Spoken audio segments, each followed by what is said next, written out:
बिस्मिल्लाहिर्रहमानिर्रहीम। नाज़रीन अस्सलाम वालेकुम। मैं हूं आपका मेज़बान अली इमरान, एक बार फिर हाज़िर हूं हम और मेहमान में एक और शख्सियत के साथ।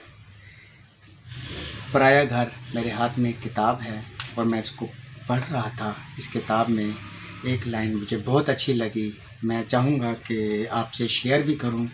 किताब में लिखा है, याद रखें कौमें वही बनती हैं जो किताबों को अपनाती हैं, और तरक्की वही कौमें करती हैं जो किताबों को अपना ओढ़ना बिछोना बनाती हैं। बहुत कमाल बात की है मोहम्मद तारिक सुमरा साहब ने, और आज हमारी मेहमान शख्सियत भी हैं मोहम्मद तारिक सुमरा साहब। अस्सलाम वालेकुम। वालेकुम अस्सलाम। तारिक साहब कैसे हैं आप? ठीक हैं जी? माशाल्लाह से आपकी इस किताब का मैं मुताला कर रहा था, बहुत खूब और कमाल आपने इसमें कहानियाँ लिखी हैं, और ये बात किताबों के मुताले के हवाले से और कौमों की तरक्की के हवाले से बहुत अहमियत रखती है, ख़ास दर्जा रखती है। और माशाल्लाह से इस किताब में आपने जितनी भी कहानियाँ लिखी हैं, जो मैंने देखा है, सरसरी जायज़ा लिया है, बच्चों के लिए एक बेहतरीन किताब है और इसका नाम है पराया घर। आप टाइटल इसका देख सकते हैं जी। तो तारिक सुमरा साहब, आपसे मैं पूछना चाहूँगा कि कहानियाँ लिखते हुए आपको कितना अरसा हो गया है और आजकल क्या कर रहे हैं? कहानियाँ लिखते हुए 95 का सन मुझे याद आ रहा है, जब मेरी पहली कहानी शाया हुई थी, और उसके बाद से मुसलसल गाए गाए अल्हम्दुलिल्लाह लिखता रहा हूँ।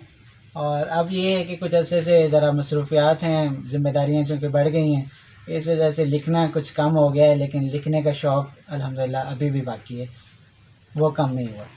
हाँ, ज़बरदस्त। किताब में लिखा हुआ है जी, दावा अकेडमी बैन अल-अक़वामी इस्लामी यूनिवर्सिटी से अवार्ड याफ्ता।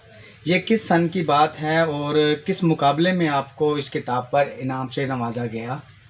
ये हमारे दावा अकेडमी बैन अल-अक़वामी यूनिवर्सिटी इस्लामाबाद, उनका शोबा बच्चों का अदब, आज से कुछ अर्सा पहले तक मुसलसल हर साल मुकाबला मुनक्किद करवाया करता था, जिसमें चंद बेहतरीन अदीब जो है वो मुंतखब किए जाते थे।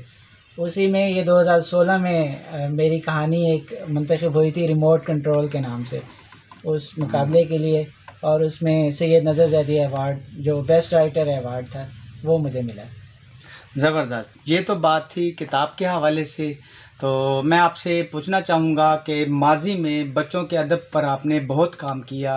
अगर 20-25 साल हम पीछे चले जाएँ, तो मुल्तान से खानेवाल से एक आपने बच्चों का रिसाला शुरू किया था, ग़ालिबन यानी कि 97 की ये बात होगी। कौमी बच्चे उस रिसाले का नाम था, जो बच्चों के लिए खानेवाल से तारिक सुमरा साहब ने शुरू किया था। तो इस बारे में मज़ीद मैं जानना भी चाहूँगा, और मैं चाहूँगा कि हमारे नाज़रीन जो इस टाइम आपको देख रहे हैं, उनको भी पता चले कि जनूबी पंजाब मुल्तान से खानेवाल से भी कोई ऐसा कौमी बच्चे के नाम से मैगज़ीन भी शाया हुआ करता था। उसके बारे में मज़ीद आपसे मैं जानना चाहूँगा। जी, बड़ी आपने पुरानी यादें छेड़ दी। उस वक्त की यादें जब आतिश जवान था, और उस वक्त बहुत जज्बा भी था, शौक़ तो अभी भी है, वक़्त भी था, जज्बा भी था, और अल्हम्दुलिल्लाह मुख़लिस दोस्तों का साथ भी था। तब ये एक मैगज़ीन शुरू किया था, इसी ख़्याल से कि हमारे जनूबी पंजाब में बहुत कम मैगज़ीन हैं, तो ये एक हिम्मत की थी उस वक्त, और ये एक मैगज़ीन का आगाज़ किया जो तकरीबन 2 साल तक मैं इसे शाया करता रहा हूँ। दरमियान में गैप भी रहा, लेकिन फिर कुछ नागुज़ीर वजूहात की बिना पे, जिनमें बड़ी वजूहात सपोर्ट का ना होना और पज़ीराई तो अब आपने अल्हम्दुलिल्लाह बहुत दी, लेकिन और कुछ मसाइल थे जिन्हें आप ना तजर्बाकारी के ज़ुमरे में भी ले सकते हैं, और या आप गाइडेंस रहनुमाई के ज़ुमरे में ले सकते हैं। उनकी कामयाबी की वजह से बिलाखिर ये मुझे बंद करना पड़ा। सही नहीं, माशाल्लाह से कौमी बच्चे मैंने ख़ुद भी देखा था, बहुत खूबसूरत रिसाला था जो तारिक साहब ने खानेवाल से शाया किया था। मैं आपसे पूछना चाहूँगा कि मौजूदा बच्चों के अदब के हवाले से, माज़ी में जो बच्चों का अदब गुज़रा है, आजकल जो बच्चों का अदब चल रहा है, दोनों में क्या फ़र्क है? सेम वही चल रहा है या कुछ फ़र्क आया है, कुछ चेंजिंग्स आई हैं जदीदियत के हवाले से, इस तरह का? कुछ चेंजेस आई हैं इस तरह से, जो मयार के हवाले से तो मैं समझता हूँ कि वो वक्त शायद मुझे ज़्यादा अच्छा लगता है कि उस वक्त ज़्यादा मयार भी ज़्यादा अच्छा था और लोग भी ज़्यादा मुखलिस थे। अब चूँकि पढ़ने का रुझान कुछ कम हुआ, जिसकी वजह से लिखने का रुझान भी मुझे लग रहा है कि कुछ कम होता जा रहा है।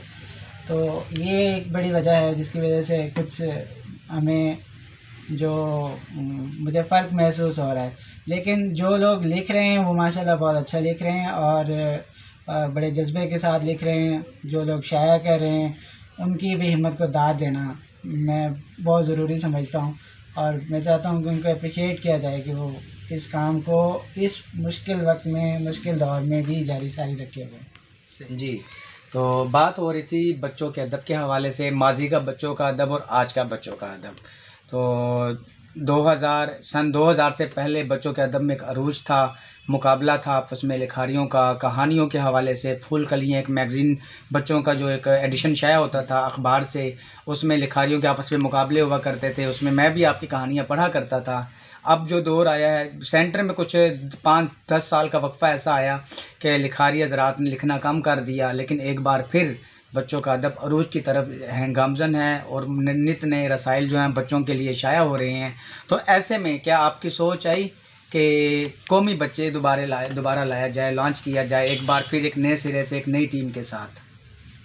जी, मैंने जैसे कि पहले भी अर्ज़ किया कि मेरी हर वक्त ख्वाहिश रही है लिखने की, शौक़ रहा है, शौक़ कभी भी कम नहीं हुआ। हाँ, मसरूफ़ियात, वसाइल या मुतल्लिक़ा चीज़ें मुयस्सर ना होने की वजह से ये गैप रहा है और इंशाअल्लाह हालात जैसे भी हुए बहुत जल्द मेरा इरादा है कि इस काम को दोबारा से शुरू किया जाए। क्योंकि किसी वक्त में अगर लिखना आपके लिए मिशन है, लिखना आपके लिए खैर का काम है, तो इस काम को कभी भी रुकना नहीं चाहिए। बिल्कुल, इसका मतलब है कि हम यानी कि उम्मीद रखें कि कौमी बच्चे एक बार फिर नई आबूत आपके साथ आ सकता है। जी, इंशाल्लाह, क्यों नहीं। ज़बरदस्त। अच्छा, ये बताएं कि आप माशाल्लाह से अब तक कितनी तहरीरें आपकी शाया हो चुकी हैं? तहरीरें अगर तादाद के लिहाज से देखी जाए तो बहुत कम है, 100 प्लस होंगी। मेरी हमेशा से ये ख्वाहिश रही है कि जो लिखा जाए वो अच्छा हो, लिखने वाले के लिए सबसे पहले मुझे ख़ुद पसंद आए, फिर पढ़ने वालों को पसंद आए। तो इसलिए कम लिखा है, लेकिन अल्हम्दुलिल्लाह जो भी लिखा है उसको क़ारीन में बहुत पज़ीराई मिली है। क्या आपकी सिर्फ ये यही किताब आई है या इसके अलावा और भी किताबें आपने लिखी हैं? ये बड़ा क्रिटिकल सवाल आपने किया है। किताबें तो बहुत सारी आ सकती हैं, लेकिन अभी फ़िलहाल यही एक ही किताब है और दुआ करें कि अल्लाह ताला। आजकल बच्चों का अदब जदीदियत की तरफ राग़िब है। मिसाल के तौर पे कहानियाँ जो हैं डिजिटल हो रही हैं, यानी कि कहानियों को बाकायदा यानी कि सीरीज़ की सूरत में पेश किया जा रहा है। क्या आपकी कहानियाँ भी यानी कि इस सिलसिले का हिस्सा बनी हैं या बनेंगी, या क्या इस वाले से कोई प्लान किया आपने? मेरी बहुत अर्सा पहले ये ख्वाहिश थी कि जो भी जितना भी अदब लिखा जा रहा है, बच्चों का अदब, इसको डिजिटलाइज़ होना चाहिए, क्योंकि बच्चे विजुअल देखना ज़्यादा पसंद करते हैं। इससे बच्चों के अदीबों की भी पज़ीराई होगी, बच्चों का अदब छापने वालों की, और बच्चों का अदब से मुतल्लिक़ा हर आदमी की पज़ीराई होगी।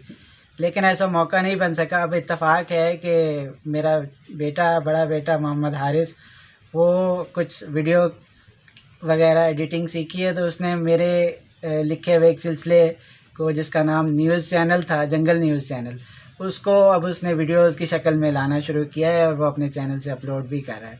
ज़बरदस्त। न्यूज़ चैनल के नाम से आपका सिलसिला चलता रहा है? जी, जंगल न्यूज़ चैनल। जंगल न्यूज़ चैनल के नाम से, सही। तो आपसे मैं एक आखिरी सवाल करना चाहूँगा। नाज़रीन भी कुछ सुनना चाहते हैं, सीखना चाहते हैं इल्म और अदब के हवाले से, कहानियों के हवाले से। कोई ऐसा गुर बताएं कहानी लिखने का कि नए लिखने वाले भी आपके इस इंटरव्यू को सुन रहे हैं, देख रहे हैं, तो उनको कोई ऐसा टिप दें कि वो भी एक अच्छी कहानी लिख सकें। और अच्छी कहानी क्या है, इस बारे में भी साथ बताइएगा। यही सवाल मैंने एक दफ़ा इश्तियाक अहमद मरहूम रहमतुल्लाह अलैह से पूछा था, तो उन्होंने कहा था कि कहानी वो होती है जिसमें कहानियत हो। बस ये सबसे बड़ी टिप है। आप कहानी लिखें, और अगर ख़ुद आपका उसको पढ़ने को जी चाह रहा है, तो पहली जो उसकी तरजीह तो यही है कि ख़ुद अगर आपको एंड तक पढ़ने को जी चाह रहा है तो समझें कि वो अच्छी कहानी है, फिर उसको क़ारीन के लिए पेश करें। मैंने किसी जगह पढ़ा था कि अच्छी कहानी तब बनती है कि जब आप खुद कहानी लिखें और उसको लिख कर रख दें, कुछ अरसे के बाद उस कहानी को दोबारा उठाएं और उस कहानी को पढ़ें तो आपको खुद फ़र्क महसूस होगा कि कहानी में कहाँ कहाँ कमी है। उसके बाद उस कहानी को आप दोबारा खूबसूरत अंदाज में लिखेंगे तो एक अच्छी और बेहतरीन कहानी लिखी जा सकती है। तो मेरे ख्याल से आप भी इस बात से इत्तेफाक करेंगे। बिल्कुल सही बात है ये, बल्कि मैं तो कहता हूँ दोबारा बल्कि 6-12 उसको पढ़ें। जितनी दफ़ा आप पढ़ेंगे उसमें आपको गुंजाइश मिलती जाएगी और वो निखरती जाएगी। हाँ, ज़बरदस्त। जी नाज़रीन, आज हमारे साथ प्रोग्राम में थे तारिक सुमरा साहब, जो कि माशाल्लाह से एक किताब पराया घर के यानी कि मुसन्निफ़ भी हैं और बहुत बेहतरीन कहानियाँ इनमें हैं, और आपने इनकी बातें सुनी और बच्चों के अदब पर इन्होंने गुफ्तगू की, बहुत अच्छा लगा। आइंदा फिर हम एक और मेहमान के साथ आपकी खिदमत में हाज़िर होंगे, तब तक के लिए इजाज़त चाहूँगा। अल्लाह हाफ़िज़।